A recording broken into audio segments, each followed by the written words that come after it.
Hello ladies and gentleman, मेरा नाम है दीपक चाकर और इस लेक्चर में हम बात करेंगे शंघाई कॉरपोरेशन ऑर्गेनाइजेशन के बारे में।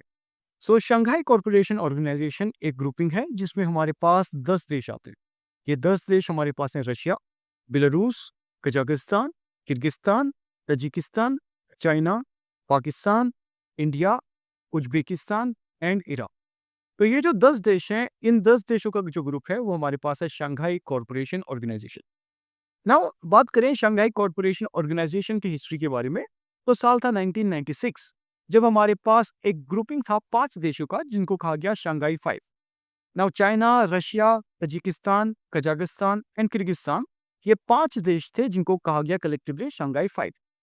एंड फिर साल 2001 आया जब उज्बेकिस्तान ने फॉर्मली ज्वाइन किया शंघाई 5 को, और उसकी वजह से हमारे पास एक ग्रुपिंग बनी जिसका नाम था शंघाई कॉरपोरेशन ऑर्गेनाइजेशन।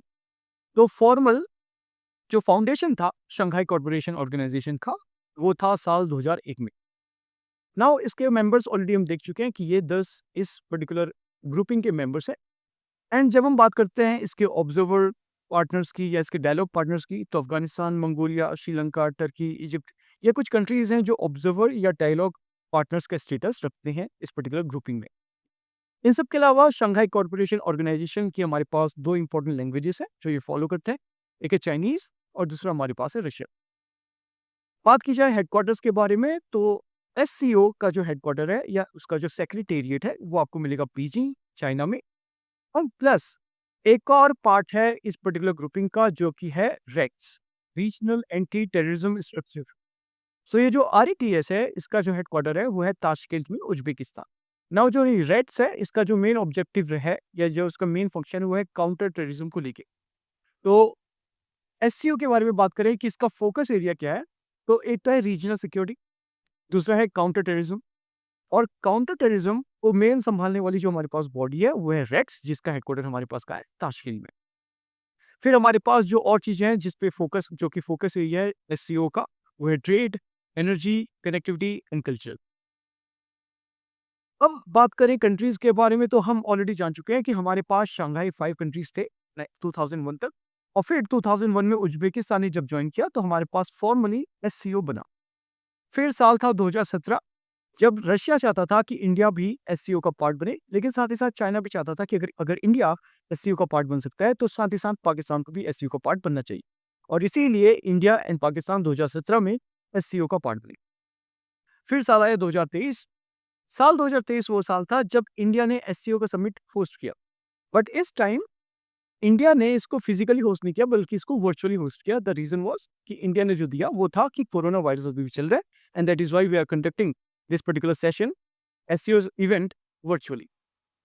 एंड उसके बाद अगला साल था साल 2024, जब बेलारूस ने ज्वाइन किया किसको, एससीओ को। और इस तरीके से हमारे पास पूरे 10 मेंबर्स आज के समय में है शंघाई कॉर्पोरेशन ऑर्गेनाइजेशन के। अगर हम एससीओ की कंपैरिजन करें वर्ल्ड के साथ in the terms of economy, in the terms of population या एरिया, लैंड एरिया, तो जब हम जीडीपी की बात करते हैं, नॉमिनल जीडीपी की मैं यहाँ पर बात कर रहा हूँ, तो वर्ल्ड की जो नॉमिनल जीडीपी है वो करीब 120 ट्रिलियन के आसपास है आईएमएफ के एस्टिमेट्स के हिसाब से। एंड जो एससीओ का टोटल जीडीपी है वो हमारे पास करीब करीब 27 ट्रिलियन के आसपास है, जो कि वर्ल्ड जीडीपी के करीब करीब 23% के आसपास बनता है। फिर पॉपुलेशन की बात करें, तो ये 10 कंट्रीज, इनका पॉपुलेशन करीब 3.3 बिलियन है, जबकि वर्ल्ड का जो पॉपुलेशन है ये करीब 8.3 बिलियन है।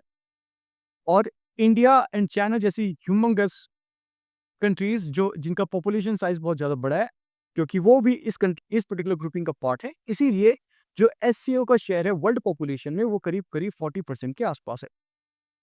और फिर हम जब बात करते हैं लैंड एरिया के बारे में, तो दुनिया, अर्थ में जो लैंड ट्रोप है वो करीब 150 मिलियन स्क्वायर किलोमीटर के आसपास है। और एससीओ कंट्रीज का जो टोटल लैंड एरिया है वो करीब 36 मिलियन स्क्वायर किलोमीटर के आसपास है, जो कि करीब 24% है ग्लोबल लैंड मास के। तो ये कुछ चीजें हैं, ये कुछ पॉइंट्स हैं जो एज देती हैं एससीओ को बाकी पर्टिकुलर ग्रुपिंग्स के मुकाबले।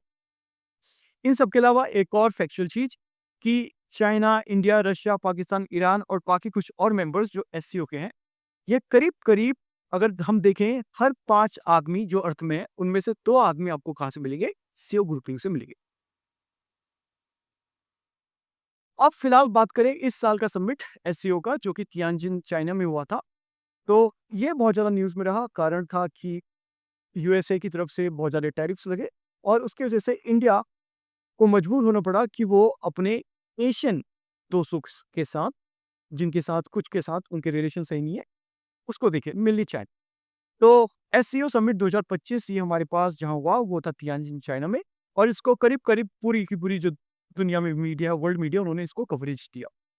तो जो मेजर अचीवमेंट्स रही या थीम्स रहे इस पर्टिकुलर इवेंट के, ये समिट के 2025 के तियानजिन समिट, तो इसमें पहला जो चीज़ थी जो कि इंडिया के लिए भी एक विन वाली सिचुएशन है, वो है condemnation of the terrorism, specially the Pahalgam attack. तो हम सबको पता है कि कुछ महीने पहले जब एससीओ समिट हुआ था, लेकिन डिफेंस मिनिस्टर के लेवल पे, तो उस समय राजनाथ सिंह जो हमारे डिफेंस मिनिस्टर हैं, उन्होंने ये मुद्दा उठाया था कि पहलगाम अटैक को भी क्रिटिसाइज़ किया जाना चाहिए जॉइंट डिक्लेरेशन में। और उस समय वो उसको क्रिटिसिज़्म नहीं मिला क्योंकि पाकिस्तान को पैक मिला था चाइना से। तो उस समय नहीं हुआ और इसीलिए राजनाथ सिंह ने जो जॉइंट डिक्लेरेशन आती है उसको साइन करने से मना कर दिया, इंडिया ने मना कर दिया।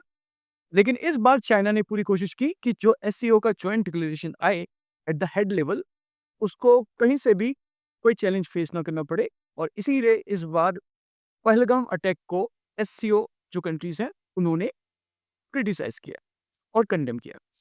इसके अलावा हमने देखा कि अमेरिका की तरफ से प्लस बहुत सारी यूरोपियन कंट्रीज़ ये यूनिलैटरल सैंक्शंस लगाते हैं। यानी कि खुद अपनी बेसिस पे ये सैंक्शंस लगाते हैं। तो एससीओ ने इस चीज़ को भी क्रिटिसाइज़ किया है कि जो ये यूनिलैटरल सैंक्शंस होते हैं, इनको हम फॉलो नहीं करेंगे।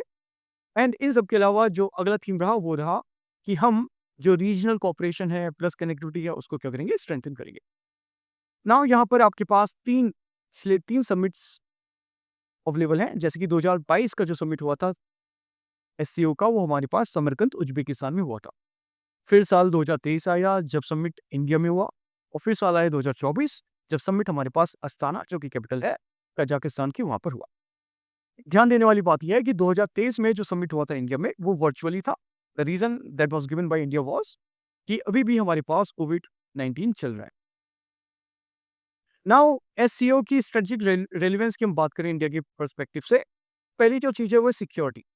नाउ इंडिया एक ऐसा कंट्री रहा है जिसने बहुत ज़्यादा टेररिज्म को फेस किया है, जो इसका नेबरिंग कंट्री है पाकिस्तान, वहाँ से मिली, और इसीलिए जो एससीओ है वो एक क्योंकि उसमें रेड्स है, तो रेड्स का वन ऑफ द मेन काम है कि वो टेररिज्म को काउंटर करता है।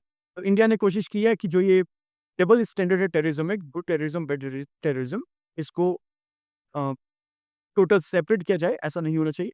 इसके अलावा डिप्लोमेसी की बात आती है तो इंडिया के लिए भी इंपॉर्टेंट है, क्योंकि इंडिया के अलावा इस ग्रुपिंग में जो कंट्रीज़ हैं उसमें से है रशिया, चाइना एंड प्लस कुछ सेंट्रल एशियन कंट्रीज़, जिनके साथ इंडिया अपने रिलेशंस अच्छे रखना चाहता है एक लंबे टाइम से, प्लस इनके साथ कनेक्टिविटी भी बढ़ाना चाहता है। तो इसीलिए एससीओ इम्पोर्टेंट बन जाता है किसके लिए? इंडिया के लिए। प्लस फिर बात करें एनर्जी के बारे में, तो हम जानते हैं कि बहुत सारी जो सेंट्रल एशियन कंट्रीज़ हैं, प्लस रशिया है, ईरान है, ये वो कंट्रीज़ हैं जिनके पास एनर्जी यानी कि पेट्रोल प्लस अदर जो एनर्जी रिक्वायरमेंट्स है, उनके पास अच्छी खासी है। तो इंडिया उन पर्टिकुलर एनर्जी रिसोर्सेज़ को एक्सप्लॉइट कर सकता है।